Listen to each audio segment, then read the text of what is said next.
తాకట్లో ఉన్న బంగారాన్ని విడిపించి ఆ రోజున మార్కెట్ ధర కట్టి మిగిలిన డబ్బును మీకు అందిస్తుంది కొమ్మూరి గోల్డ్.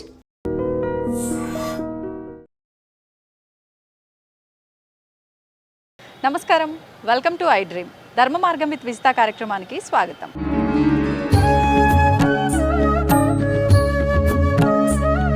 ప్రస్తుతం నేనున్నాను శ్రీ సీతారామచంద్ర స్వామి దేవస్థానం దగ్గర. ఈ ఆలయం వచ్చేసి నిజాంపేటలో ఉంది. ఈ ఆలయం నిజంగా ఊరి చివర చాలా విశాలమైన ప్రదేశంలో నిర్మించబడి ఉన్న ఒక ఆలయం. ముఖ్యంగా ఈ ఆలయ విశేషాల గురించి మాట్లాడుకుందాం. ఈ ఆలయము గత 450 నుంచి 500 సంవత్సరాల క్రిందటి ఆలయంగా చెప్పబడుతోంది. ముఖ్యంగా మానవులంతా కూడా ఏదో ఒక కామ్యం కోసము స్వామివారి దర్శనానికి వస్తూ ఉంటారు. అంటే స్వామివారిని దర్శించుకోవడం కోసం, ఆయన అనుగ్రహం కోసం కొంతమంది వస్తే, కామ్యాల కోసం కొంతమంది వస్తూ ఉంటారు. విశేషంగా ఈ ఆలయంలో గర్భాలయంలో శ్రీచక్ర సహితంగా నిర్మించబడి ఉన్న ఆలయం కాబట్టి ఇక్కడ విశేషంగా చాలా భక్తుల యొక్క కోరికలు అతి త్వరలో నెరవేరుతుంటాయి అని చెప్పి భక్తుల విశ్వాసం. మరి ఏంటి, ఈ ఆలయం కొంతకాలం శిథిలావస్థలో కూడా ఉండి మళ్ళీ కొన్ని 13-14 సంవత్సరాల క్రిందట పునర్నిర్మాణం జరిగింది అని చెప్పి చెప్తున్నారు. అసలు ఎందుకు శిథిలావస్థలో ఉంది, ఏంటి, ఈ ఆలయ విశేషాలేంటో లోపలికి వెళ్ళి తెలుసుకునే ప్రయత్నం చేద్దాం. రండి నాతో పాటు.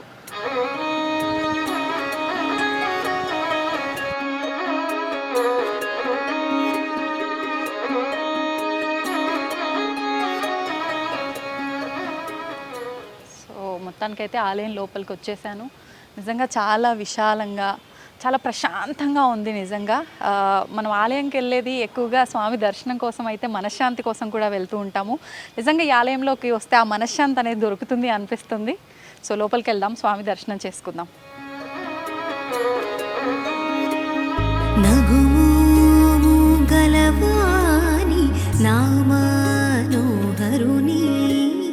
జగమేలో సూరుని జానకి వరుని నగుము గలవాని నామనోహరుని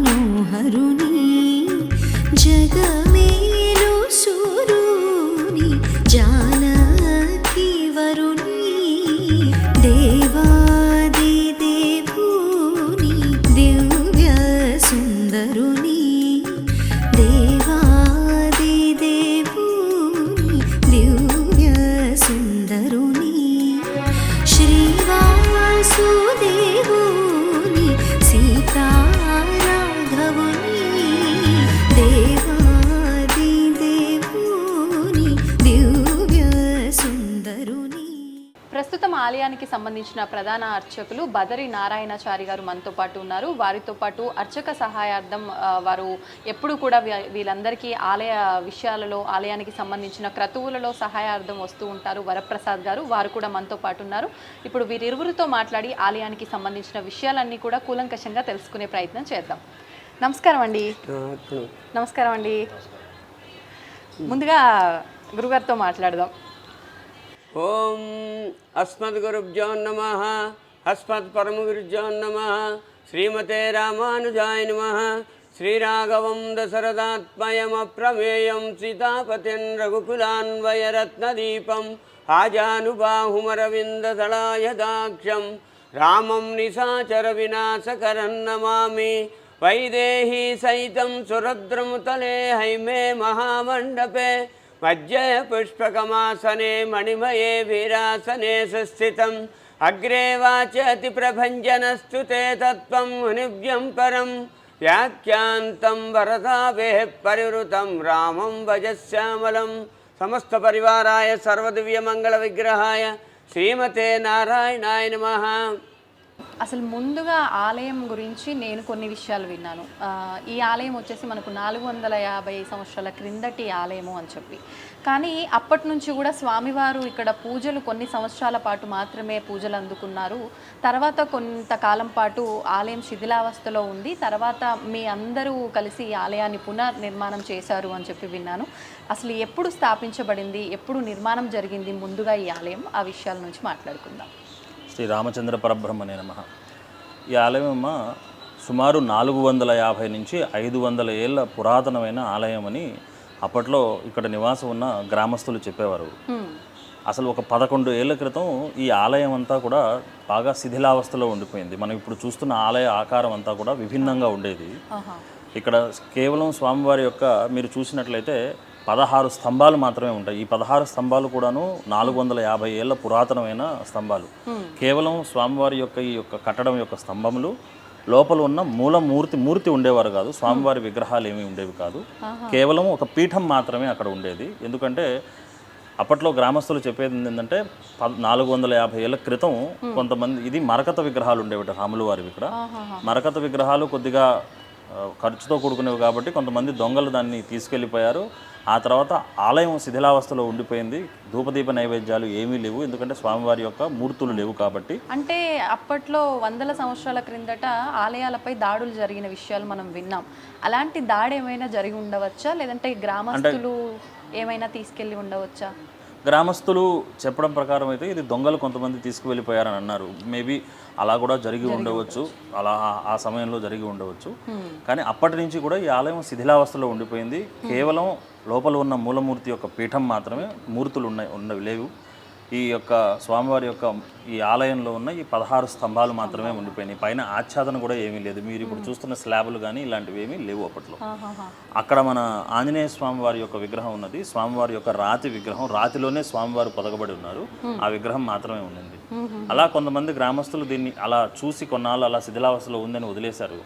ఒక 11 సంవత్సరాల క్రితం ఒక 2-3 ఐటీ ఉద్యోగస్తులు ఖాళీ స్థలం ఉంది కదా అని ఆడుకోవడానికి చూడడానికి వచ్చి, ఇది దేవాలయము అన్న అవగాహనకు వచ్చి, ఇది దేవాలయం అని తెలుసుకుని, ఈ దేవాలయం బాగుంది, చాలా ప్రశాంతంగా ఉంది, ఇక్కడ కూర్చుంటే కూడా చాలా ఆధ్యాత్మికంగా చాలా బాగుంది అని అనిపించి వారు గ్రామంలో ఉన్న కొంతమంది మాలాంటి వాళ్ళని కూర్చుకొని ఒక సంవత్సరం పాటు మేమందరం కూడా ఆలోచన చేసుకుని ఏం చేద్దాం, ఇలా రాముడిని ప్రతిష్ఠించుకుందాం కదా అని ఆలోచన వచ్చినప్పుడు ఆగమం తెలిసిన కొంతమంది మాలాంటి వాళ్ళు ఇంకొంతమంది కలిసి స్వామివారిని భద్రాచల మూర్తులు ఎలా ఉంటాయో అలానే ప్రతిష్ఠించుకుంటే ఎలా ఉంటుంది అని ఒక ఆలోచన వచ్చింది మాకు. ఎందుకని అంటే భద్రాచలంలో ఉన్న స్వామిని ఇక్కడ ప్రతిష్ఠించాలనే ఆలోచన? ఇందుకు 2-3 కారణాలు ఉన్నాయమ్మా. ఒకటి, స్వామివారి యొక్క లోపల మన మూలమూర్తి యొక్క కింద రాతి ప్రదేశం చూసినట్లయితే అక్కడ స్వామివారు కూర్చొని ఉన్న అవశేషాలు కనపడుతున్నాయి. అప్పట్లో మేము చూసినప్పుడు స్వామివారు కూర్చొని ఉన్నారు అని. స్వామివారు కూర్చొని ఉన్న మూర్తులు మీకు మొత్తం భారతదేశంలో కూడా చాలా అరుదు. అలా ఉన్న ఒకే ఒక గొప్ప క్షేత్రం మనది భద్రాచలం. అదే కాక స్వామివారి కూర్చున్న మూర్తి యొక్క ప్రదేశం చాలా విశాలంగా అనిపించింది. అలా ఉన్న మూర్తి కేవలం భద్రాచలంలోనే ఉంది. సరే, అలా ఉంది కదా, అప్పట్లో అలా ఉందేమో అన్న అవగాహనతో ఆగమం తెలిసిన వాళ్ళు కొంతమందిని కలుపుకొని మేము స్వామివారి యొక్క మూర్తిని ప్రతిష్ఠించుకుందామన్న ఆలోచనతో ఒక సంవత్సరం పాటు అందరి దగ్గర నెల కొంత వ్యయం చేసుకుని కొంత డబ్బు సేకరించి భద్రాచలం మూర్తి ఎలా ఉంటుందో అలా చేద్దామని తిరుపతిలో ఒక స్థపతి ఉన్నారు. ఆ స్థపతి భద్రాచలంలో కొన్ని మూర్తులను తయారు చేసి కూడా ఉన్నారు. అక్కడ ఆలయానికి సంబంధించి వారిని కొంతమంది ద్వారా తెలుసుకొని సంప్రదించి వారి ద్వారా ఈ స్వామివారి యొక్క మూలమూర్తి ఎంత పర్యావరణంలో ఉండాలి, ఎంత ఆకారంలో ఉండాలని తెలుసుకొని ఆ యొక్క మూర్తులను ప్రతిష్ఠ చేయడం జరిగింది. అది ఒక 6 నెలల పాటు పట్టింది. ఎందుకంటే ఒకే ఏకశిలతో చేద్దామన్న ఒక అభిప్రాయంతో ఒకే శిలతో చేద్దామన్న అభిప్రాయం. ఎంతకాలం పట్టిందండి? 6 నెలలు పట్టింది ఆయనకి వెతకడానికి. ఎందుకంటే ఆ శిల దొరకాలి చక్కగా. 6 నెలలు పట్టింది. తర్వాత 2015 సంవత్సరంలో అందరం కూడా కలుసుకొని స్వామివారి యొక్క విగ్రహ ప్రతిష్ఠ చేయడం జరిగింది. ఆ విగ్రహ ప్రతిష్ఠ సమయంలోనే ఇక్కడ స్వామివారి యొక్క విగ్రహాలతో పాటు ఇక్కడ విఘ్నేశ్వరుణ్ణి ప్రతిష్ఠించుకున్నాం. అక్కడ దత్తాత్రేయ స్వామి ఈ యొక్క ఆలయానికి వారు రక్షకర్తలుగా అలా ఆలయానికి ప్రతిష్ఠ చేసుకోవడం జరిగింది. అలానే దాసాంజనేయ స్వామి వారిని అక్కడ ప్రతిష్ఠించుకున్నాం. అయితే అప్పట్లో ఈ ఆలయం శిథిలావస్థలో ఉందని అనుకున్నాం కదా, ఆలయానికి పెద్దగా ఆదాయం కూడా ఏమీ లేదు. అందువల్ల ఇలా కొంతమంది వచ్చిన భక్తుల్లోనే కొంతమంది కొంత రొక్కం వేసుకుంటూ నెల ఈ ఆలయాన్ని ముందుకు నడుపుతూ ఉన్నారు. ఆ సమయంలో ఈ ఆలయం గురించి తెలుసుకున్న కొంతమంది గ్రామ పెద్దలు, కొంతమంది వేరే దూరం నుంచి వచ్చిన వాళ్ళు చూసి ఈ ఆలయంలో ఎందుకో ఇక్కడికి వచ్చి స్వామివారిని దర్శనం చేసుకుంటే ఎంతో ప్రశాంతంగా అనిపిస్తుందన్న ఒక ఆలోచనతో స్వామివారి ఆలయం ఇలా ఉండకూడదు అన్న ఒకే ప్రధాన కారణంతో ఈ యొక్క స్వామివారి ఆలయాన్ని విస్తీర్ణం చేద్దాం, దీన్ని బాగా అభివృద్ధి పరుచుకుందామని తర్వాత ఎవరికి తోచినంత వాళ్ళు అంటారు. అప్పట్లో మేము అనుకునే వాళ్ళం భద్రాచలంలో ఒక్కలే రామదాసు ఉండేవారు, కానీ ఈ యొక్క నిజాంపేట సీతారామచంద్ర స్వామి దేవస్థానంలో ఎంతోమంది రామదాసులు ఉన్నారు. ప్రతి ఒక్కరూ వారికి తోచిన డబ్బు ఎంతో ఇస్తూ ముందు స్లాబులు వచ్చేసాయి పైన స్వామివారి, ఎందుకంటే వర్షం పడినప్పుడు పైనుంచి నీళ్లు పడిపోయి మొత్తం ఆలయం అంతా నిండిపోయేది. స్లాబ్ వేయించి లోపలికి వెళ్ళేదా నీళ్ళు? లోపలికి కొద్దిగా ఎక్కువ వర్షం పడ్డప్పుడు లోపలికి కూడా వెళ్ళామమ్మా, ఆచ్ఛాదన ఇబ్బందిగా ఉండేది. అలా ముందు స్లాబ్ వేసుకున్నాం. తర్వాత స్వామి ఇక్కడ బండలు అవి వేయించి శుభ్రంగా వచ్చిన భక్తులు కూర్చోవడానికి, ప్రశాంతంగా భజన చేసుకోవడానికి. ఎందుకంటే అప్పట్లో నిత్యం ఇక్కడ విష్ణు సహస్రనామం ఉదయం సాయంకాలం కూడా చేసేవాళ్ళు. ఈ ప్రతిష్టకు ముందు కూడా ఆ సంవత్సరం పాటు ఎప్పుడైతే ఈ ప్రతిష్ఠ జరిగిందో, ప్రతిష్ఠ జరగడానికి ముందు కూడా ఈ ఆలయానికి ఎంతో ఆధ్యాత్మికత, ఎంతో వైభవం రావాలని ప్రతినిత్యం కూడా ఉదయం విష్ణు సహస్రనామ పారాయణం ఖచ్చితంగా కనీసం 11 మంది భక్తులతోటి చేసి ఈ సంవత్సరం పాటు గడిచిన తర్వాత ఇక్కడ ప్రతిష్ఠ చేయడం కూడా జరిగింది. చాలా విశేషంగా అదొక ప్రతిష్టకు ముందే జరిగింది. ఆ ధ్వజారోహణ సమయంలో కూడా రామకోట్లు రాసి ఎంతోమంది, కనీసం మా గుర్తున్న లెక్క ప్రకారం ఒక 100 రామకోట్లన్నా ధ్వజస్తంభం కింద ఉన్నాయని మాకు ఒక అంచనా. అలా ఆలయం దినదినాభివృద్ధి చెందుతూ కొద్ది కొద్దిగా వచ్చిన భక్తులతోటి ముందుకు వెళ్ళింది. అలానే కొద్దిగా విస్తీర్ణం చేసుకున్నాం, ఆలయంలో బండలు అవి వేసుకుని రావడానికి వీలుగా ఇబ్బంది లేకుండా చేసుకున్నాం. అలానే మనం పక్కన మీరు అటు చూసినట్లయితే అక్కడ మన స్వామివారి యొక్క సేవా కార్యక్రమాలన్నీ అక్కడ జరుగుతాయి. ప్రధానంగా ప్రతి ఒక్క పునర్వసు నక్షత్రానికి, అంటే ప్రతి నెలలో వచ్చే పునర్వసు నక్షత్రం స్వామివారి యొక్క పుట్టినరోజు కాబట్టి ఆ పునర్వసు నక్షత్రం రోజు ఉదయం పూట స్వామివారికి పంచామృతాలతోటి అభిషేకం జరుగుతుంది. తదనంతరం స్వామివారి యొక్క నిజరూప దర్శనం కూడా జరుగుతుంది. వచ్చిన భక్తులు ఎవరన్నా ఉంటే చక్కగా నిజరూప దర్శనం చేసుకోవచ్చు ఆ రోజున. సాయంకాలం స్వామివారికి సహస్ర దీపాలంకరణ సేవ జరుగుతుంది. చక్కగా స్వామివారిని ఊయల్లో పెట్టి షోడశోపచారాలు ఇచ్చిన తర్వాత స్వామివారిని చక్కగా ఊయల్లో భక్తులు పాడే పాటలకి స్వామివారిని ఊయల్లో ఊపి వారి చేతనే దీపాలు కూడా వెలిగించి, మన తిరుమలలో సహస్ర దీపాలంకరణ సేవ ఎలా జరుగుతుందో అలానే ఇక్కడ కూడా చక్కగా సహస్ర దీపాలంకరణ సేవ జరుగుతుంది. అలా జరుగుతూ ప్రతి నెల కూడాను స్వామివారి యొక్క ఆలయం అభివృద్ధి చెందుతూ వస్తుంది. అలానే ప్రతి పౌర్ణమికి కూడాను మనం కుంభకోణం నుంచి లలితా అమ్మవారి విగ్రహాన్ని తెచ్చుకొని ఉన్నాం. చక్కగా మీరు గమనించినట్లయితే యాగశాల ఏదైతే ఉందో ఆ యాగశాలకి చుట్టూతా మీకు నక్షత్ర వనం అని ఒకటి ఉంది. ప్రతి నక్షత్రానికి సంబంధించిన మూల వృక్షాన్ని ఇక్కడ నాటడం జరిగింది ఆ ప్రతిష్ఠ జరిగిన రోజు నుంచి. అలానే కొన్ని వృక్షాలు చాలా ఎదిగివి ఉన్నాయి. ఇక్కడ కదంబ వృక్షం కూడా ఉంది. లలితా అమ్మవారి విగ్రహాన్ని కదంబ వృక్షం కింద పెట్టుకొని చక్కగా భక్తులందరి చేత వారి స్వయంగా వాళ్ళ చేతుల మీదుగానే అభిషేకం చేసుకోవడం అనేది జరుగుతూ వస్తుంది ప్రస్తుతానికి. ఆలయం యొక్క ఇంకా విశేషం ఏమిటంటే, మనం ప్రతి సంవత్సరం మొదటి సంవత్సరం నుంచి కూడాను ప్రతి సంవత్సరం శ్రీరామనవమి కార్యక్రమం ఏదైతే ఉందో అది 5 రోజులు పాంచరాత్రంగా జరుపుకుంటాం. చక్కగా వైష్ణవాగమంలో ఎలా ఉంటుందో అలానే జరుపుకుంటాము. ఈ 5 రోజుల కార్యక్రమంలో భాగంగా మొట్టమొదటి రోజు స్వామివారికి చక్కగా ఇక్కడ మత్స్యగ్రహణం పుట్టమన్ను తీసుకొచ్చి పాలికల్లో పోసి యాగశాల ప్రవేశం చేస్తారు. యజమానులు కూడాను యాగశాల ప్రవేశం చేసి రక్షాబంధనం కట్టుకుంటారు. సాయంకాలం మనకి చక్కగా ధ్వజారోహణ కార్యక్రమం జరుగుతుంది. ధ్వజారోహణం అయిపోయిన మరుసటి రోజు రెండవ రోజు ఏదైతే ఉందో ఉదయం, ఈ మొదటి రోజు విశేషం ఏంటంటే ముత్తైదువులందరి చేత కూడాను ఇక్కడున్న ఆలయంలో వచ్చే భక్తులు ఎవరైతే ఉన్నారో వారందరి చేత కూడాను చక్కగా పసుపు దంపే కార్యక్రమం జరుగుతుంది.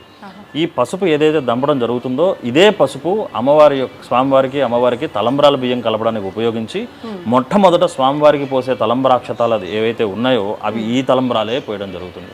అంటే స్వయంగా భక్తులు వాళ్ళు దంపిన పసుపు, వాళ్ళు కలిపిన తలంబ్రాలే స్వామివారికి మొదట అక్షతారోపణ జరగడం జరుగుతుంది. ఇది ఆలయంలో మొదటి నుంచి మేము అనుకున్న నియమం. ఎందుకంటే ఆలయం భక్తుల వలన, భక్తుల చేత నడుస్తున్న ఆలయం కాబట్టి వారికే ముందుగా పెద్దపీట వేయడం జరుగుతుంది. అందులోనూ భద్రాచలం విధానాలు ఆచరిస్తున్నారు కాబట్టి అక్కడ ఇలానే జరుగుతూ ఉంటాయి ఎక్కువగా, కాబట్టి అవే విధానాలు. అలాగే రెండవ రోజు ఏదైతే ఉందో మనకి చక్కగా మనకి ఇక్కడ హవనం జరుగుతుంది. అలానే సాయంకాలం స్వామివారికి విశేషంగా ఎదుర్కోలు కార్యక్రమం జరుగుతుంది. అంటే భద్రాచలంలో మీరు గమనించినట్లయితే అమ్మవారు స్వామివారు చక్కగా ఎదురుగా కూర్చొని వారి యొక్క విశేషాలు, ఈ అమ్మవారి యొక్క విశేషాలు చక్కగా చెప్పుకోవడం జరుగుతుంది. అలానే ఇక్కడ కూడాను ఈ యొక్క ఆలయ విశిష్టత, అమ్మవారు స్వామివారి వారి యొక్క గొప్పతనం, వారి యొక్క గుణాలన్నింటినీ చక్కగా చెప్పుకొని ఎదుర్కోలు కార్యక్రమం సన్నాహం పూర్తి చేసుకుని మరుసటి రోజు ఉదయం అక్కడ మనకు ఎదురుగా చూస్తున్న దాన్ని మేము మిథిలా ఫంక్షన్ హాల్ అనుకోండి, మిథిలా స్టేడియం అనుకోండి, చక్కగా భద్రాచలంలో ఎలా ఉంటుందో అలానే అమ్మవారిని అయ్యవారిని తీసుకొని వెళ్ళి చక్కగా అక్కడ కళ్యాణం జరగడం జరుగుతుంది. విశేషంగా సంవత్సరం కూడా మనకి భక్తులు రోజుకి ఆలయం గురించి తెలుసుకొని రావడం. మొదటి సంవత్సరం మేము ఇక్కడ చేసుకునే వాళ్ళం కళ్యాణం, మొట్టమొదటి సంవత్సరం. తర్వాత సంవత్సరం ఆ మండపంలో చేసుకున్నాం. ఇప్పుడు భక్తులు ఎక్కువైపోయారు, వారికి అందరికీ కూడా కనపడాలి అన్న ఆలోచనతోటి ఆ మండపంలోకి వెళ్ళి చేసుకోవడం లేదండి. ఇది ఒక గత 5-6 ఏళ్ల నుంచి ఉంది, 5-6 సంవత్సరాల పైనుంచి ఉంది. అక్కడే చేసుకోవడం జరుగుతుంది. భక్తులు సంవత్సరానికి పెరిగిపోతున్నారు, 5,000, 4,000, 10,000 అలా ఎక్కువైపోతున్నారు కదా అని అక్కడ చేసుకుని టీవీలో కూడా ప్రసారం చేయడం జరుగుతుంది ఈ యొక్క కార్యక్రమం. మిథిలా నగరాన్ని ఇక్కడ మిథిలా స్టేడియంగా ఏదో ఆయన యొక్క కృపతోటి అలా చేసుకోవడం జరుగుతుంది. ఆ రోజు సాయంకాలం ఏదైతే ఉందో, కళ్యాణం జరిగిన రోజు సాయంకాలం మనకి పునర్వసు నక్షత్రం కాబట్టి స్వామివారికి ఎలా యథాతథంగా స్వామివారు ఊయల్లో ఉంటారు. చక్కగా అందరి చేతను సహస్రదీపాలంకరణ సేవ జరుగుతుంది. స్వామివారిని ఊయలలో ఊపడం. మరుసటి రోజు ఏం చేస్తామంటే, మనం భద్రాచలంలో ఎలాగైతే పట్టాభిషేక కార్యక్రమం జరుగుతుందో అలానే స్వామివారికి ఇక్కడ కూడా పట్టాభిషేక కార్యక్రమం జరుగుతుంది. చక్కగా ముందుగా పూర్ణాహుతి చేసిన తర్వాత పట్టాభిషేక కార్యక్రమం చేస్తాం. సాయంకాలం ఈ యొక్క నిజాంపేట నగర వీధుల్లో స్వామివారు ఊరేగింపుగా వెళ్తారు.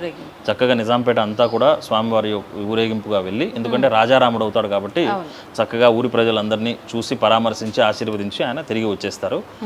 ఆ మరుసటి రోజు ఆఖరి రోజు 5వ రోజు స్వామివారికి ఉదయం వసంతోత్సవ కార్యక్రమం జరుగుతుంది. విశేషంగా స్వామివారికి ఈ పసుపు దంపిన పసుపు, ఏదైనా మిగిలి ఉన్న పసుపు కానీ లేకపోతే మిగతా వారు తెచ్చిన పసుపు కానీ చక్కగా తీసుకుని ఆ రోజు వసంతోత్సవ కార్యక్రమంలో వినియోగం చేయడం జరుగుతుంది. వసంతోత్సవం జరిగిన తర్వాత ఆ నీటితోటి చక్రస్నానం జరుగుతుందమ్మా. ఇక్కడే భక్తులందరూ కూడా, ఇక్కడ మన తిరుమలలో పెద్ద కొలను ఉంటుంది, ఇక్కడ మేము ఏంటంటే చక్రస్నానం ఉన్న వ్యవధిలోనే చక్రస్నానం చేసుకోవడం జరుగుతుంది. 5వ రోజు కార్యక్రమంలో చివరి రోజు భాగంగా సాయంకాలం స్వామివారిని పల్లకిలో 12 ప్రదక్షిణలు చేయించి చక్కగా దంపతి తాంబూలం అని ఒక కార్యక్రమం ఉంది. ఈ యొక్క స్వామివారు పెళ్లి చేసుకున్నారు కాబట్టి వారు దంపతులకు తాంబూలం ఇప్పించినట్టుగా ఋత్వికులకి ఇక్కడ మేము దంపతి తాంబూలం అది ఇప్పిస్తాము. ఎంతమందికి అండి? ఒక 7గురన్నా కనీసం. అంటే మేము 7 ఋషులు లెక్కన వేసుకుంటాము. 7 ఋషులు ఎలా ఎంతమంది అయితే ఉన్నారో అలానే, ఎందుకంటే వచ్చిన యజమానులు ఎవరైతే ఉన్నారో వాళ్ళు 7 ఋషులకి బట్టలు పెడతారు. ఆ తర్వాత స్వామివారి చేత దంపతి తాంబూలం ఇప్పించినట్లుగా 7 ఋషులకి. ఎందుకంటే ఆ రోజు పట్టాభిషేకం జరిగినప్పుడు రాముల వారికి 7 ఋషులు ఉన్నారు, వారు ఆశీర్వదించారు రాముల వారిని అని. అలా ఉన్న ఋత్వికుల్ని 7 ఋషులుగా అనుకుని వారికి దంపతి తాంబూలాలు అవి ఇప్పించి స్వామివారిని లోపల పవలింపు సేవ జరుగుతుంది. చక్కగా ఆ రోజు ఆయన ఊయల్లో ఊపుతాము. అందరూ భక్తులు కూడా ఆ రోజు అందరినీ స్వామివారిని ఊపి వారు పడుకోబెట్టి పవలింపు సేవ కార్యక్రమం జరుగుతుంది. అలా 5 రోజులు కూడాను శ్రీరామనవమి విశేషంగా ఈ యొక్క కార్యక్రమం జరుగుతుంది. ఇంకా ఆలయంలో గొప్ప విషయం ఏంటంటే, మేము చెప్పినట్టు భక్తుల వలన జరుగుతుందని చెప్పాను కదా. మీరు ప్రతిరోజు కూడాను ఉదయమే భక్తులు వస్తారు. మీకు భక్తులు తెచ్చే పూలు కానీ లేకపోతే ఆలయంలో ఉన్న చెట్ల వల్ల వచ్చిన పూలు కానీ వీటన్నిటిని సేకరించి వాళ్ళే చక్కగా పూలు ఒక మంచి దండలాగా అల్లి స్వామివారికి రోజు వారి చేతుల మీదుగా మాలలు వేసుకునే అదృష్టం జరుగుతుంది. మీరు ఏదైనా సేవ చేసుకోగలిగిన భక్తులు ఎవరన్నా ఉన్నట్లయితే చక్కగా రోజు రావచ్చును. వారితో పాటు కూడా కూర్చొని చక్కగా పూలు అల్లి మీరు చేత్తో స్వయంగా చేసిన పూలు స్వామివారి మెడలోకి వెళ్ళడం జరుగుతుంది. ఎందుకంటే మొత్తం కార్యక్రమాలు అన్నీ కూడాను భక్తుల వల్లనే జరుగుతుంది ఇక్కడ కార్యక్రమాలు. ఈ యొక్క ఆలయం యొక్క విశేషం. ఇప్పుడు గర్భాలయంలో కూడా స్వామివారి పైన కప్పు శ్రీచక్ర ఆకారంలో ఉంది అని చెప్పి అంటుంటే విన్నాము. ఒకసారి ఆ వివరణ కూడా, అంటే పురాతన కట్టడాలకు సంబంధించిన ఆలయాల్లో ఏదో ఒక విశేషం ఉంటుంది. ఈ ఆలయంలో ముఖ్యంగా ఆ శ్రీచక్ర రూపంలో ఉండటం విశేషం అని విన్నాను. దాని గురించి. అవునమ్మా, మీరు అదొక మంచి విషయం కూడాను. ముందుగా ఆలయ ప్రతిష్ఠ జరుగుతున్న సమయంలో మేము ఆలోచించిన విషయం గమనిస్తే, లోపల మీకు స్వామివారి యొక్క మూర్తి కూర్చున్న ఏదైతే పీఠం ఏదైతే ఉందో ఆ పీఠం పైన లోపల పక్క మీకు మేరు ఆకారంలో ఉంటుంది. మీకు ఈ రోజుల్లో ఎక్కడ కట్టడాల్లోనూ మీ ఆ మేరు ఆకారం ఎక్కడ కనపడదు. అందుకే మీరు ఎప్పుడన్నా ఓంకారం కానీ లోపల చేసినట్లయితే, లేక స్వామివారి యొక్క ఏదన్నా ఒక మూలమంత్రం కానీ జపించినట్లయితే మీ యొక్క శబ్ద తరంగాలు ఏవైతే ఉన్నాయో మీకు పైన యొక్క చక్రం ఏదైతే స్థాపించి ఉందో ఆ యొక్క లోపల మేరువు పైన అక్కడ దాకా తరంగాలు వెళ్తాయి. చాలా మీరు వైబ్రేషన్స్ అంటారు, మేము తరంగాలు అంటాము. అవి అలా పైకి వెళ్ళడం జరుగుతుంది. మీరు ఏకాంతంగా ఎప్పుడన్నా ఉన్నప్పుడు అప్పుడు కానీ గమనించినట్లయితే అది చాలా విశేషంగా మీకు ఒక రకమైన ఆధ్యాత్మికతను తీసుకొస్తుంది. అంత చక్కగా ఉంటుంది మేరు ఆకారం అది. అందుకే దాన్ని ఈ ఆలయం పునఃప్రతిష్ఠ జరిగిన తర్వాత కూడాను ఏ కట్టడాన్ని మార్చినా కూడా, అంటే ఈ స్తంభాల పైన అని ఆచ్ఛాదన కోసం స్లాబ్లు వేసినా ఆ యొక్క కట్టడాన్ని మాత్రం మార్చడం చేయలేదు. ఎందుకంటే అది అప్పట్లో ఆ స్థపతులు కానీ వారు కానీ ఎంతో ఆలోచన చేసి ఇది కట్టింది. ఏ ఉద్దేశంతో కట్టారో వారు అంత గొప్పగా కట్టారు కాబట్టి దాన్ని కదిలించకుండా దాని చుట్టూతా దాన్ని భద్రపరచడానికి ఏర్పాటు చేయం తప్ప దాన్ని మాత్రం కదిలించలేదు. గుమ్మం కూడా అంటే ఎటువంటి మార్పులు లేవు. అంటే ఇంత రెనోవేట్ జరిగింది, మార్చాలన్న ఆలోచన ఎందుకు చేయలేదు? అంటే మీరు అన్నట్టు ఇందాక అప్పట్లో ఇది ఒక ఆలోచనతోటి కట్టారు. మీరు గమనించినట్లయితే స్వామివారి లోపలికి వెళ్ళడానికి జయ విజయులు ఇద్దరు బయట కాపలాగా ఉంటారు. అంటే వైకుంఠంలో అది కూడా మీరు భద్రాచల మూర్తులు అనుకున్నాం కదా, భద్రాచల మూర్తులు, భద్రాచలం కేవలం ఆయన రాముడు అనరు, రామనారాయణుడు అంటారు. ఎందుకంటే శంఖము చక్రము కూడా ఉంటాయి ఆయనకి. కానీ ఇక్కడ మూర్తులు కూడా మనకి శంఖము చక్రము ఉంటాయి. అందువలన మీకు బయట కాపలాగా జయ విజయులు ఇద్దరు కూడా ఉంటారు. వారిద్దరూ ఉన్న మూల రాతిని అలానే ఉంచడం జరిగింది. ఈ ఆలయం పునరుద్ధరణ కార్యక్రమంలో ఆ మూర్తులని కానీ ఆ రాతిని కానీ కదిలించకూడదు అని ఒక నిర్ణయానికి వచ్చాము. ఎందుకంటే అది చాలా విశేషమైంది. 450 ఏళ్ళ పురాతనమైందంటే ఎన్ని పూజలు ఎన్ని జపాలు జరిగి ఉండొచ్చు. కాబట్టి వాటిని కదిలించడం సమంజసం కాదని అది అలానే ఉంచేసాం. అందుకే ఈ యొక్క ఆలయం యొక్క మరొక విశేషం ఏమిటంటే మీరు లోపలికి వెళ్ళాలంటే తల వంచి చక్కగా స్వామివారిని ఆయన యొక్క పాదాలు చూస్తూ వెళ్ళడం జరుగుతుంది. అలానే లోపల గర్భాలయంలోకి ప్రధాన అర్చకులు వెళ్ళేటప్పుడు కూడాను మెడ వంచి లోపలికి వెళ్ళాల్సి వస్తుంది. మీరు ప్రతిదీ కూడాను మనకి ఆయన యొక్క పాదాల దర్శనం జరుగుతూ వెళ్తున్నట్టుగా కనపడుతూ ఉంటుంది. అందువల్ల ఈ ఆలయం అప్పట్లో ఎలా ఉందో రాతి విగ్రహాలు కానీ ఆ కట్టడాలు కానీ వాటిని అలానే ఉంచి వాటి చుట్టూ తగను ఏమైనా ఏర్పాటు చేయడం జరిగింది. అంటే భగవంతుని నమస్కరించేటప్పుడు ముందు పాద దర్శనం నుంచే ముఖ దర్శనం వరకు వెళ్ళాలి అంటారు. కాబట్టి సేమ్ అదే విధంగా కట్టడం నిర్మించబడి ఉంది. అలా అదే విధంగా కాబట్టి మీరు చేంజ్ చేయాలని మార్పులు చేయాలని అనిపించలేదు. అందుకని అలానే జరిగింది. ఆ రోజు నుంచి కూడాను మీరు చెప్పినట్టుగా ప్రతి కార్యక్రమం కూడా పునర్వసు కూడా స్వామివారికి అభిషేకం జరుగుతుంది.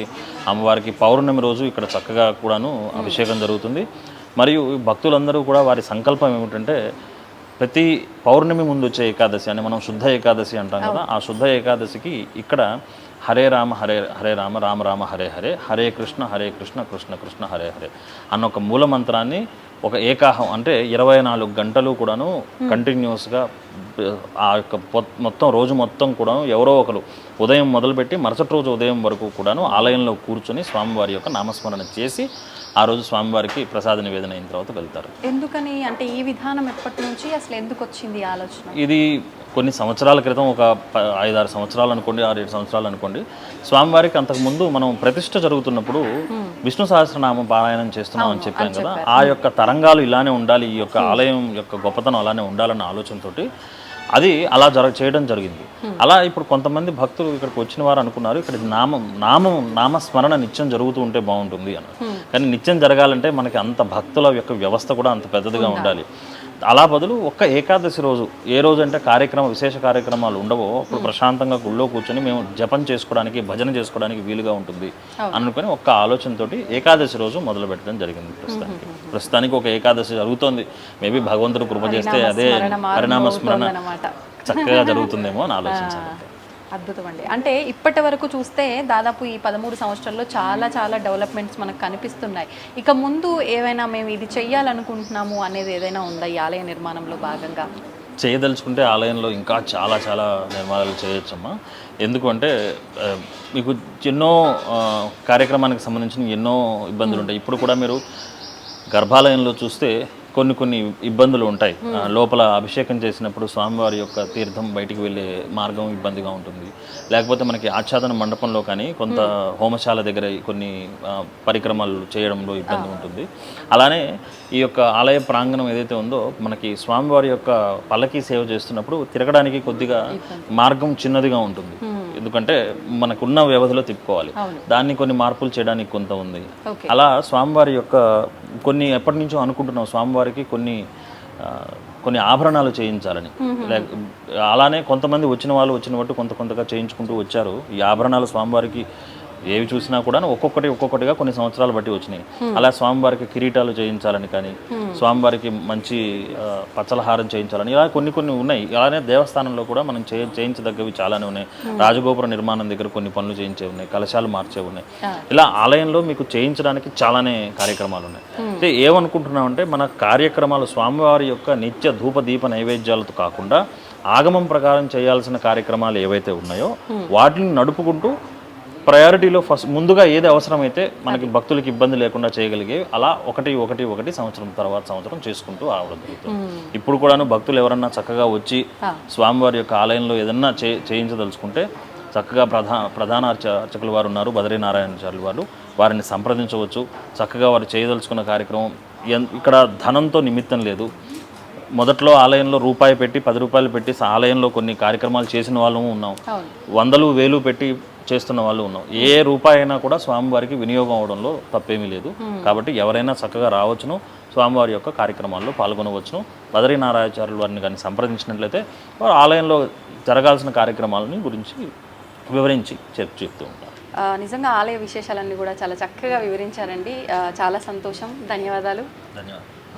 మిగిలిన విషయాలు మనం బదరీనారాయణ గారితో మాట్లాడి తెలుసుకునే ప్రయత్నం చేద్దాం. ముందుగా స్వామివారి హారతి, స్వామివారి దర్శనం చేసుకుందాం. పదండి.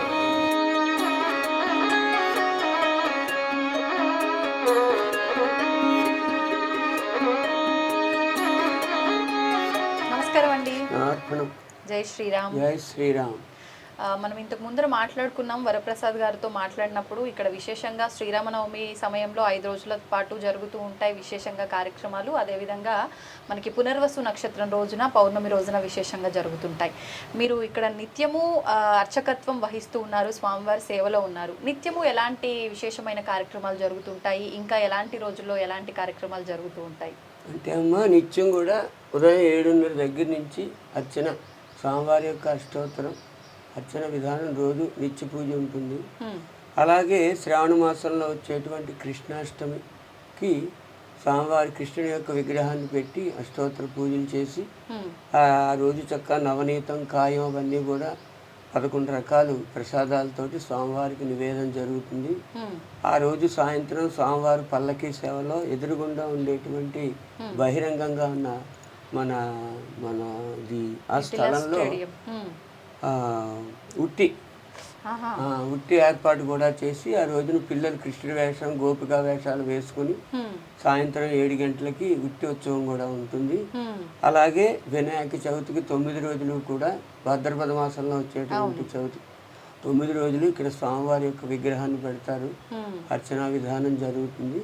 ఆఖరి రోజున నిమజ్జనం. మనకి రామకుంట అని ఉంది అక్కడ మనకి ఇప్పుడు పార్కు, అది స్వామివారికే చెందింది. అది రామకుంట అని అనేవారు పూర్వం. అదల్లా ఇప్పుడు పార్కు కింద తయారు చేశారు. అందులో బ్రహ్మోత్సవాలు గతంలో జరిగినప్పుడు అందులో చేసేవారు వసంతోత్సవం అవన్నీ కూడా. తర్వాత ఇక్కడే ఏర్పాటు చేస్తున్నాము. అలాగే నవరాత్రులు, ఆశ్వీజ మాసంలో వచ్చేటువంటి దేవీ నవరాత్రులు 9 రోజులు కూడా అమ్మవారికి ఉదయం సాయంత్రం కూడా కుంకుమార్చన పూజలు ఉంటాయి. మహిళా మండలి వాళ్ళందరూ కూడా వచ్చి ఆ పూజా కార్యక్రమం చేసుకుంటారు. అలాగే ప్రతి ఉత్సవాలు జరిగేటువంటివి కూడా ఈ యొక్క ఆలయంలో యథాశక్తిగా తప్పనిసరిగా ఉత్సవాలు జరుగుతూ ఉంటాయి. అలాగే కార్తీక మాసంలో నిత్యం అది సాయంత్రం పూట అందరూ కూడా దీపాలు పెట్టేస్తారు. ఆకాశ దీపం రోజు ఉంటుంది, నెల్లాళ్ళు. అర్చన, కార్తీక పురాణం కూడా ఉంటుంది. ఏ రోజు జరిగేటువంటి కార్యక్రమం అది కూడా జరుగుతాయి. అలాగే ధనుర్మాసం గోదాదేవి విగ్రహ ప్రతిష్ఠ ఇక్కడ చేసి రోజు కూడా తిరుప్పావు తెల్లవారుజామున 4 గంటల నుండి ఉదయం సూర్యోదయం అయ్యేసరికల్లా అయిపోవాలి. అలాగే 15 రోజులు తర్వాత మళ్ళీ సూర్యోదయం అయిన తర్వాత తిరుప్పావు అనే పాసురాలు ప్రతిరోజు భక్తులు వస్తారు, ఓ 25-30 మంది దాకాను. అలాగే 14 భోగి రోజున కళ్యాణం జరుగుతుంది. గోదారంగనాథ స్వామి కళ్యాణం చాలా బాగా జరుగుతుంది. 100 మంది వస్తారు. ఆ కళ్యాణంలో కనుక వివాహం కాని స్త్రీలు కానీ పురుషులు కానీ సంతానం లేని వాళ్ళు కూడా ఆ కళ్యాణం చేయించుకుంటే తప్పనిసరిగా సంతానం కలుగుతుంది, తర్వాత వివాహం అయింది అనేటువంటి ప్రతీతి ఆ భక్తుల్లో ఉంది. కనుక మీరు చెప్తేనే కదా మాకు తెలుస్తుంది. ఆ యొక్క మహిమ స్వామివారికి అందరూ కూడా చెప్తారు. తర్వాత ప్రత్యేకించి ఏంటంటే ఇక్కడ ప్రశాంతమైనటువంటి వాతావరణం ఎక్కడా కూడా ఉండదు అని భక్తుల యొక్క ప్రగాఢ నమ్మకము. అది మటుకు వాస్తవం. ప్రశాంతంగా ఇక్కడ కూర్చుంటే ఒక రకమైన స్వామిని చూస్తూ ఉంటే ఎక్కడికో వెళ్ళిపోతుంది మనస్సు. అసలు ఏంటి అన్నది కూడా అనిపించేటువంటి అనుభూతి చాలామంది మనకి ఇక్కడ తెలియచేస్తూ ఉంటారమ్మా. ఇది కార్యక్రమ వివరాలు. అంటే విశేషంగా ఒక్కొక్క ఆలయానికి ఒక్కొక్క విశేషం ఉంటుంది. ముఖ్యంగా భక్తుల కోరికల మేరకు స్వామి ఈ ఆలయంలో ఈ రకంగా ప్రతిష్ఠించబడి ఇక్కడ ఉన్నారు అని చెప్పి, ఈ ఆలయంలో ముఖ్యంగా మీరు ఎలాగో చెప్పారు ఇందాక సంతానము వివాహం అని, ఇంకా ఎటువంటి కామ్యాలతో ఎక్కువగా వస్తుంటారు? కొన్ని మిరాకిల్స్ జరుగుతుంటాయి, మాకు ఇక్కడికి వచ్చిన తర్వాత వెంటనే ఈ కోరిక నెరవేరింది, అట్లా ఏదైనా చాలా మంది విశేషమైన వస్తారు. తర్వాత ప్రత్యేకత ఏంటంటే ఆంజనేయ స్వామి ఆకు పూజ చేయించుకోవటం వల్ల ఇప్పుడు తల్లిదండ్రుల దగ్గర పిల్లలు ఎంత ఉద్యోగాలు చేసినా తల్లిదండ్రుల యొక్క భయం అనేది గౌరవం అనేది, భయం అని కాదు, అది ఒక గౌరవం. అలాగే ఈ స్వామి ఎదురుగుండా ఆంజనేయ స్వామి ఉంటాడు. ఇక్కడ ప్రత్యేకత భద్రాచలమైన భద్రాద్రి రాముడు వామాంక స్థితిలో ఉన్నటువంటి రామచంద్రమూర్తి, అంటే తొడ మీద అమ్మవారు ఉంటారు. అది ఎక్కడైనా సరే అదొకటి, ఆవిడ ఎక్కడ అలా ఉన్న గుడి అది భద్రాచలమే, ఇక వేరేది ఉండదు. కోదండరాముడు, పట్టాభిరాముడు, భద్రాద్రి రాముడు, రామచంద్రమూర్తి 3 అవతారాల్లో మనకి ఉద్భవిస్తారు. అలాగే ఈయన భద్రాద్రి రాముడు, భద్రాద్రి రాముడిలా ఉన్నాడు కాదు, ఆయన భద్రాద్రి రాముడే అంచేతని అపసవ్యంగా ఉంటాడు ఈయన. అంటే శంకు చక్రాలు అవి అపసవ్యంగా ఉంటాయి. ఎందుకంటే భద్రుడు అనేటువంటి భక్తుడి యొక్క కోరిక మీదకు ఆ స్వామి అవతారాన్ని ఇలాగా ఎత్తుతాడనమాట. అంచేతని శంకు చక్రం కుడివైపు ఉంటుంది, శంకు ఎడంవైపు ఉంటుంది. కానీ ఇక్కడ చక్రం కుడివైపు, శంకు కుడివైపు ఉంటుంది, చక్రం అమ్మవారిని అలా వదలకుండా కూర్చుంటాడు ఆయన. అందువల్ల అపసవ్యంలో ఉంటాడు రామచంద్రమూర్తి. అంటే గజేంద్ర మోక్షంలో కృష్ణ పరమాత్మ చూడండి పాచికలాడితే ఎలా వస్తాడో ఆ ముసలి ఏనుగును పట్టుకుంటుంది. అంచేతని ఆతత్రాణ పరాయణ అంటే ఆయన మనస్ఫూర్తిగా స్వామిని మనం వేడుకుంటే ఆయన ఎలా ఉన్నాడని కూడా, ఏ స్థితిలో ఉన్నాడని కూడా చూడకుండా భక్తుల యొక్క కోరిక నెరవేర్చడానికి ఏ స్థితిలో ఉన్నా మన దగ్గరికి వస్తాడు అనేటువంటి భావన. మనం చదివేటువంటి గ్రంథాలు, రామాయణ మహాభారతాలు ఇవన్నీ కూడా వాస్తవాలే కదా. అవి మనం దాన్ని వేరే మాట్లాడటానికి కుదరదు కదా. జరిగినవి త్రేతాయుగం, ద్రౌపదయుగం, కలియుగం ఇవన్నీ జరిగినవే కదా. మళ్ళీ మామూలుగా అంచేతన ఏంటంటే ఆంజనేయ స్వామి పూజ చేయించుకోవటం వల్ల ఉద్యోగం లేనివాడు కానీ, ఉద్యోగం కోసం తిరిగేవాడు కానీ ఇక్కడ పూజ చేసుకుని 11 వారాలు ప్రదక్షిణాలు చేస్తే ఖచ్చితంగా వచ్చిన వాళ్ళు ఉన్నారు. అది నేను బల్లగుద్దు చెప్పగలను. ఎన్ని ప్రదక్షిణలు? 11. అంటే నువ్వు మంగళవారం, శనివారం, ప్రతి మంగళవారం, శనివారం ఉదయం 8:30కి కొన్ని వారాల పాటు చేయాలా? ఫస్ట్ పూజ ఫస్ట్ చేయించుకుని మీరు ఏ వారం అయితే చేయించుకున్నారో ఆ వారం 11 వారాలు అలా తిరిగి స్వామివారికి వడమాల, అప్పాల మాల ఇవన్నీ ఎవరి శక్తానుసారంగా ఎవరి కోరిక మేరకు వాళ్ళు వేయించుకుంటారు. అయితే ప్రధానంగా ఈయన ఎందుకు అలా చేస్తాడు అంటే స్వామి ఎదురుగుండా ఉన్నాడు కనుక ఆయన ఏమంటాడో నేను ఈ పని చేయకపోతే భయంతో అంతేగా. చేతని స్వామివారి మీద ఉన్నటువంటి అభిమానం అవనివ్వండి, భయం అవనివ్వండి, గౌరవం అవనివ్వండి, ఏ రకంగా అయినా భక్తుడు నన్ను ఆశ్రయించాడు, నాకు ఇవాళ స్వామిని తమలపాకు పూజ చేయించుకున్నాను, నువ్వు నాకు ఈ కోరిక నెరవేర్చు అని ఈయన దగ్గర పూజ చేయించుకుంటే తప్పనిసరిగా నెరవేరుతుంది. 1. 2 కర్మ పరిపక్వం అయితే కానీ భక్తుడు ఇక్కడికి రాలేదు. అది మటుకు వాస్తవం. ఎందుకంటే చాలామంది ఇక్కడ రాములవారి గుడి ఉందని చాలామందికి తెలియదు. యూట్యూబ్లో చూస్తారు, వాడు అంతవరకే చూపిస్తుంది కానీ లోపలికి చూపించదు. వాడు అలా వచ్చి వెళ్ళిపోయిన రోజులు ఉన్నాయి. అన్నీ తెలుసుకుని వచ్చిన తర్వాత గుడి వేసేయటము, లేకపోతే ఆ రోజు స్వామి దర్శనం. ప్రధానంగా అమ్మాయిది వాస్తవం, మీకు అబద్ధం మాకు నిజం. ఎందుకంటే ఆ స్వామి దర్శనం ఇవ్వాలన్నప్పుడే వాళ్ళకి ఇస్తాడు. అది మటుకు నగ్న సత్యం, వాస్తవం. అలా చాలామంది ఎక్కడి నుంచో వచ్చి అయ్యా ఏడ్చిన వాళ్ళు కూడా ఉన్నారు ఇక్కడ. ఎందుకని అంటే దర్శనం లేదు, మేము ఎన్నోసార్లు వచ్చాము, మేము ఎంతో దూరం నుంచి వచ్చాము కానీ స్వామి మాకు అనుగ్రహించలేదని చాలా ఎందుకు ఏడుస్తారో నాకు తెలియదు. ఎందుకంటే ఒక వచ్చి ఏడ్చేటప్పుడు ఆ తర్వాత కానీ వాళ్ళు చెప్పరు స్వామి వాళ్ళ దర్శనం అయింది, ఇంత అందమైన వాడా రామచంద్రమూర్తి అనేటువంటి భావన వాళ్ళకి కలుగుతుంది. అది ప్రత్యేకమైనటువంటి విశేషమమ్మా ఇక్కడ. ఇది దీని యొక్క ప్రధాన కార్యక్రమాలు ఇలా జరుగుతాయి. మీరు ఆలయ పునర్నిర్మాణం జరిగిన ఈ 11 సంవత్సరాల నుంచి ఒక 10 సంవత్సరాలు మా బాబు ఉన్నాడు. ఫస్ట్ ప్రతిష్ఠ అయిన తర్వాత వాడు కొన్ని అనివార్య కారణాల వల్ల చనిపోయాడు. అదే హార్ట్ అటాక్ వచ్చి ఆ తర్వాత వీళ్ళందరూ కూడా వచ్చి ఈ సభ్యులు 24 మంది సభ్యులు వీళ్ళు వచ్చి స్వామి మరి బాబుని ఎలాగా తీసుకురాలేము చేతను మీరు దీన్ని మళ్ళీ నిర్వర్తించండి అని చెప్పి వీళ్ళందరి కోరిక మీదకు మేము మళ్ళీ ఆలయంలో ఉన్నాము. నిత్యం కూడా రోజు ఒక్కొక్క రకమైన ప్రసాదం చెయ్యాలి.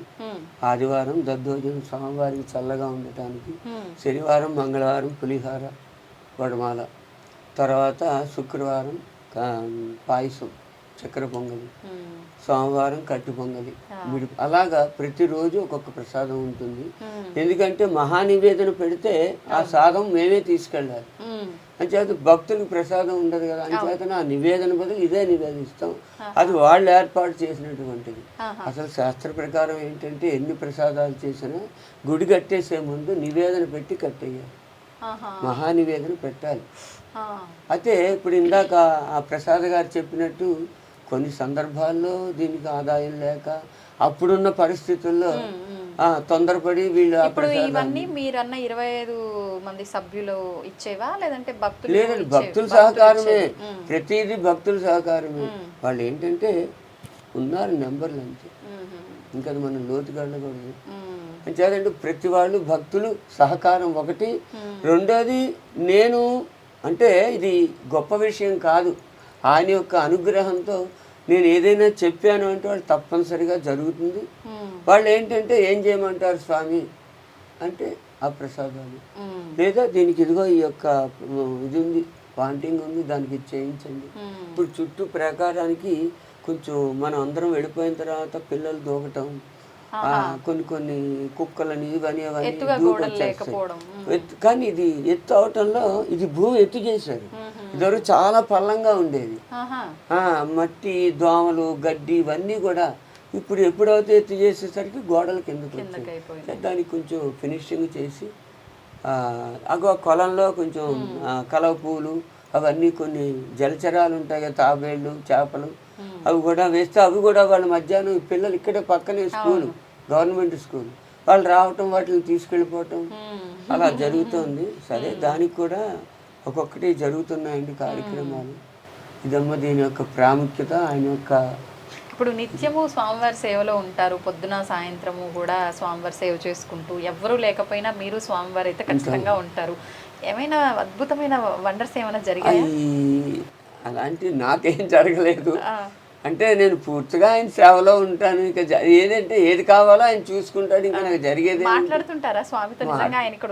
నేను అనుకుంటాను తప్పనిసరిగా తలుపుంటే కానీ ఈ యొక్క జీవితాన్ని సక్రమంగా పోని అదొక్కటే మాకు కావాల్సింది. జరిగేదన్నీ ఆయన మనం అడిగినా జరపడు, అడగకపోయినా జరపడు. ఆయన ఇవ్వాల్సింది తప్పకుండా ఇస్తాడు. ఇక మనం ఎందుకు కోరుకోవాలి? మనం ఏంటంటే ఎవరి మీద ఆధారపడకుండా సక్రమంగా జీవితం వెళ్ళిపోవాలి. అదొక్కటే తలుపు తీసిన తర్వాత అనుకుంటాను నేను నా భార్య అంతే. అందుచేతని అది ఒకటి మనం అనుకోవటం తప్పు లేదు. కానీ ప్రారంధ కర్మ గత జన్మలో చేసినటువంటిది కర్మ తప్పకుండా అనుభవించటానికే మానవ జన్మ. మానవ జన్మే కాదు, జర్జరాలు ప్రతి ఈ సృష్టిలో ఏ జీవి ఉన్నా కర్మ కోసమే మళ్ళీ జన్మ ఎత్తుతాయి. అయితే ఒకటి అన్నిట్లకంటే ఉత్కృష్టమైనటువంటి జన్మ ఏదంటే మానవ జన్మ. ఆ మానవ జన్మ ఎందుకు మనం ఉత్కృష్టం అంటున్నాం అంటే అన్నీ కూడా మనకి తెలుస్తాయి. తెలిసినప్పుడు దాన్ని ఆచరణలో పెట్టుకుంటే వచ్చే జన్మ అంటూ లేకుండా జన్మ అనేది ఉంది. నేను ఏదో ఇవాళ ₹1,00,00,000 వెంకటేశ్వర స్వామికి వేశానంటే వాడు ఎందుకు వేశాడంటే ఏదో పాపం చేశాడు కనుక వేశాడు, ఉత్తనే వేయడు కదా. అందువల్ల ఏంటంటే ఆ జన్మ కొద్దీ పరిపక్వం అవటం కోసం ఈ జన్మలో మనకు జ్ఞానం ఇచ్చాడు. దాన్ని మనం సక్రమంగా నువ్వు ఎవ్వరికీ ఉపకారం చేయకపోయినా అపకారం చేయకు అంతే. ఉపకారం చేయకపోయినా అపకారం చేయకు, చాలు నీ జీవితం. అవకాశం ఉన్నంతసేపు చక్కగా భగవన్నామణ ఏదో టైంలో అనుకోండి, పిల్లలకి నేర్పండి. మన హిందూ యొక్క ధర్మాన్ని మనం నేర్చుకోవాలి. ఎందుకంటే ఇప్పుడున్న పరిస్థితుల్లో చాలా వ్యక్తంగా ఉంది, దేశకాలమాన పరిస్థితి బాగోలేదు. చేతని మనం ఆ హిందూ మతంలో పుట్టి మనం దాన్ని అభివృద్ధి చేయకుండా ఇప్పుడు ఏముందమ్మా, ఇప్పుడు చెప్తున్నాను, పిల్లలు ఉన్నారు, ఒక గుడి లేదు, గోపురం లేదు, ఎంతసేపు అంకులు ఆంటీ తప్ప ఒక వరుస లేదు, ఏమి మామయ్య లేడు, అన్నయ్య లేడు, తమ్ముడు లేడు, అమ్మ లేదు, అక్క ఏమీ లేవు వరుసవాయి. ఎందుకు మొన్న ఎవడో మా మనవడు ఉన్నాడు, వాడు ఎవడో అడుక్కునేవాడు, తాతగారు అంకులు వచ్చాడు అన్నాడు, అంకులు ఎవడో అని చూస్తే వాడు అడుక్కునేవాడు. చెప్తా అంచేతని మనకి ఏంటంటే మన భాష మనం నేర్పాలి. ప్రధానంగా మనం ఏ భాషలో ఏ దేశంలో పుట్టామో ఆ భాష. ఇప్పుడు ఇతరత్ర దేశాలు చూడండి, వాళ్ళ భాషను మించి వేరే భాష, కానీ మనం చదువుకోవాలి. ఎంతవరకు అంటే బతకడం కోసం మనం చదవాలి. ఇంట్లో కూడా డాడీ మమ్మీ ఏంటి, అమ్మ నాన్న అంటే ఎంత హాయిగా ఉంటుంది. అది మనం నేర్పాలి. లేదు కదా, బంధుత్వాలు ఉండాలమ్మా. 10 మంది ఇవాళ మనకి మంచి చెడ్డ జరిగినప్పుడు బంధువులే ఉండాలి. వాళ్ళు లేని జీవితం మీకు ఎన్ని కోట్లు ఉంటే సుఖమే ఉంది. ఆప్యాయత లేనిది బంగారం పెట్టినా సుఖమే ఉంది. అంచేతన ఆప్యాయత అనేది మనం పెంచుకోవాలి. మనం వాళ్ళకి తెలియపోయిన మనం చెప్పాలి, ఒరే వెళ్ళండిరా. కనీసం ఏదైనా మంచి పుణ్యమైనటువంటి రోజుల్లో కార్యక్రమాలు జరిగేటప్పుడు కూడా ఒక్కడు రాకపోతే నేను అదే చెప్తాను. తల్లిదండ్రుల్ని చూడండి, వాళ్ళు ఎలాంటి వాళ్ళు అవ్వచ్చు. తర్వాత మీరు వీధికి విస్తరాకులు వేసి గజమాలు వేసి ఆ ఫోటోలు చేస్తే ఎవరిని ఉద్ధరించడానికి పోయిన తర్వాత వాడి కష్టం అవ్వచ్చు. ఆఖరి దశలో అనేకమైనటువంటి పరిస్థితులు తల్లిదండ్రులకు వస్తాయి. ఎవరి వల్ల మనం ఇంత పెద్దవాళ్ళం అయ్యాం, ఎవరు కష్టపడితే ఈ స్థితికి వచ్చాము, అది మనసులో పెట్టు. అది నేను ఎవరికైనా పిల్లలు పెద్దలు అదే చెప్తాను. కానీ ఒకటమ్మా, ప్రతి వాళ్ళు కూడా ఈ దేవాలయానికి రామచంద్రమూర్తి ఏమో కానీ మీ గురించి వస్తామని చాలామంది. అది మట్టుకు అది కూడా వాస్తవం. మీరు బయట అడిగితే చెప్తారు. అదమ్మా ఇక్కడ చరిత్ర. మనం కూడా ఎందుకంటే పెద్దవాళ్ళం అవుతున్నాం కనుక వాళ్ళు ఇవాళ చెప్పగా తినగా వేపాకు తీయగా ఉంటుంది. చెప్పగా ఏంటి అది మంచైనా చెడ్డైనా తలకి ఎక్కుతుంది. అందువల్ల ఏంటంటే మనం మంచి ఇప్పుడు 10 మంది స్నేహితుల్లో ఒక్కడు మంచివాడు ఉంటే వాడు చెడ్డవాడు అయిపోతాడు. అదే చెడ్డవాళ్ళు ఒకడు 10 మంది 9 మంచివాళ్ళు చెడ్డవాడు ఒకడు ఉంటే వాడు మంచివాడు.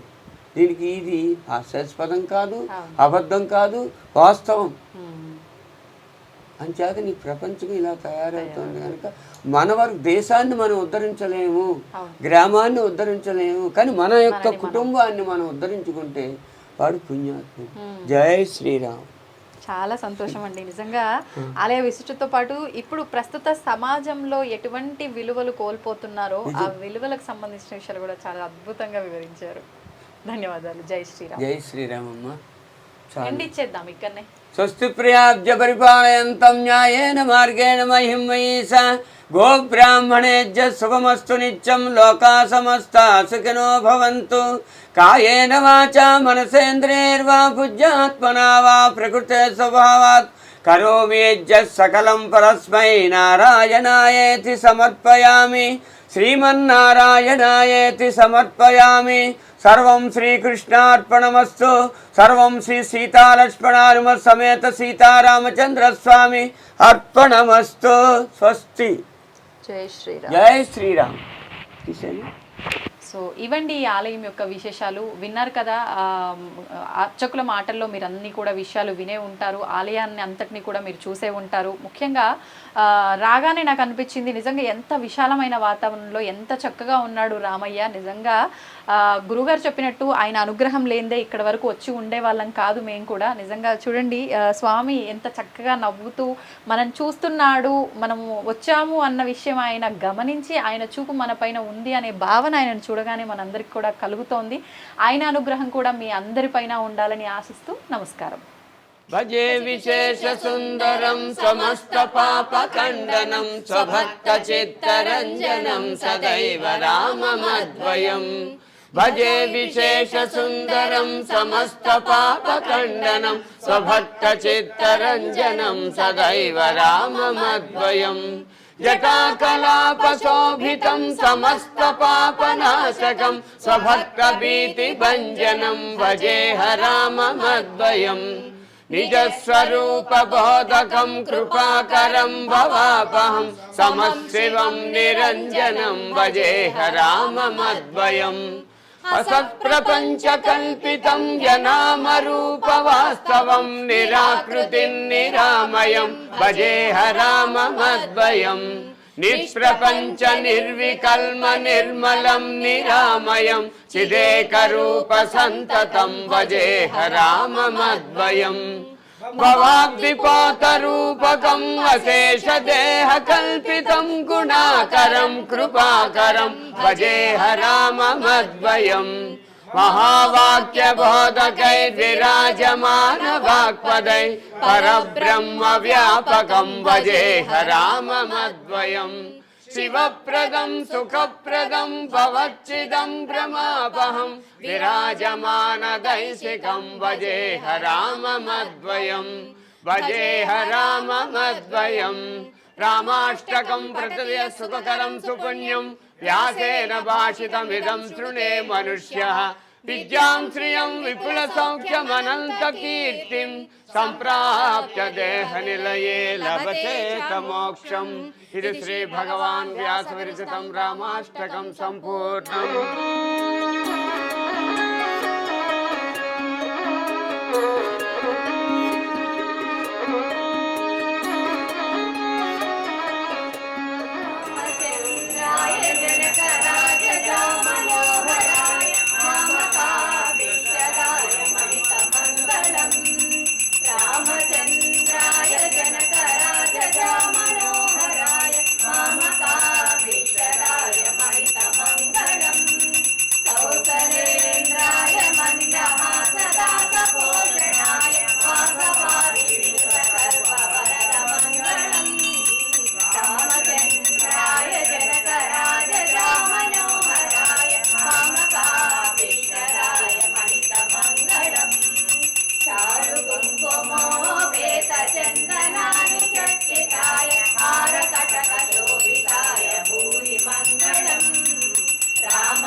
సుజలచిత్తకామితాయ శుభదమంగళం. రామచంద్రాయ జనకరాజామనోహరాయ మామకాభీష్టదాయ మహితమంగళం.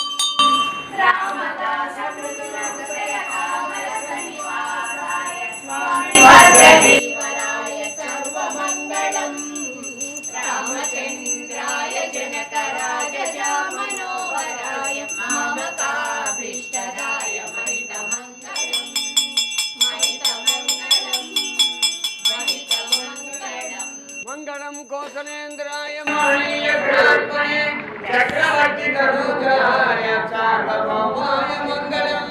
శ్రీ సీతాలక్ష్మణానుమత సమేత సీతారామచంద్ర స్వామికి శ్రీ సీతాలక్ష్మణానుమత సమేత సీతారామచంద్ర స్వామికి శ్రీ సీతాలక్ష్మణ హనుమత సమేత సీతారామచంద్ర స్వామికి జై శ్రీరామ్ జై శ్రీరామ్ జై శ్రీరామ్ జై శ్రీరామ్ జై శ్రీరామ్ జై Sriram.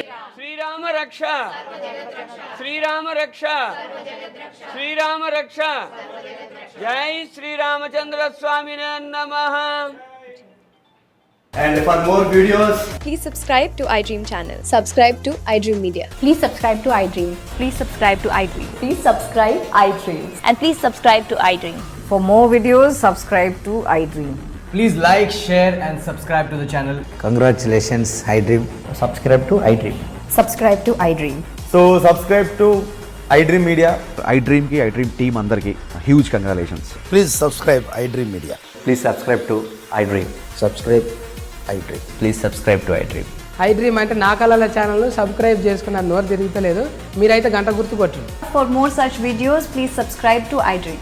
Subscribe to iDream. Please subscribe to iDream. Please subscribe iDream Media. Please do subscribe to iDream. Please subscribe to iDream Media. For best entertainment and information, please subscribe iDream. And don't forget to subscribe to iDream.